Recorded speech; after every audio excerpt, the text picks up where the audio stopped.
ते सातारा लोकसभा मतदारसंघातून श्रीनिवास पाटील यांच्या प्रकृतीचं कारण देत त्यांनी माघार घेतली आहे।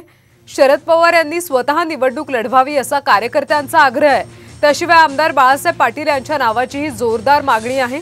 सातारा लोकसभा मतदारसंघात स्वतः शरद पवार यांनी निवडणूक लढवावी यासाठी कार्यकर्ते आग्रही असून या मतदारसंघामध्ये सध्याचे विद्यमान खासदार श्रीनिवास पाटील यांनी त्यांच्या प्रकृतीच्या कारणामुळे इतर नावांचा विचार करावा असं स्वतः सांगितल्याची माहिती काही कार्यकर्त्यांनी साम टीव्हीशी बोलताना दिली। साताऱ्यातून राष्ट्रवादी पवार गटाच्या कार्यकर्त्यांशी संवाद साधलाय आमचे प्रतिनिधी ओंकार कदम यांनी। सातारा जिल्ह्यामध्ये आज खासदार शरद पवार यांचा दौरा आहे आणि यामध्ये सातारा लोकसभाच्या अनुषंगाने उमेदवार कोण असतील याबद्दल चाचपणी करण्यासाठी आज खुद्द शरद पवार साताऱ्यात आलेले आहेत।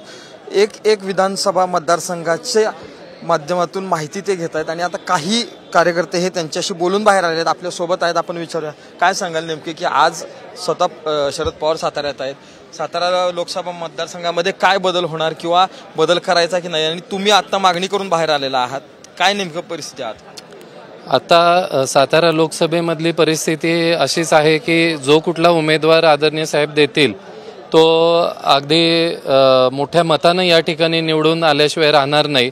पण सगळ्याच कार्यकर्त्यांची जी भावना आहे या ठिकाणी आम्ही वाई विधानसभेतील सर्व सहकाऱ्यांनी आदरणीय साहेब हेच उमेदवार असावेत अशी आम्ही मागणी केलेली आहे।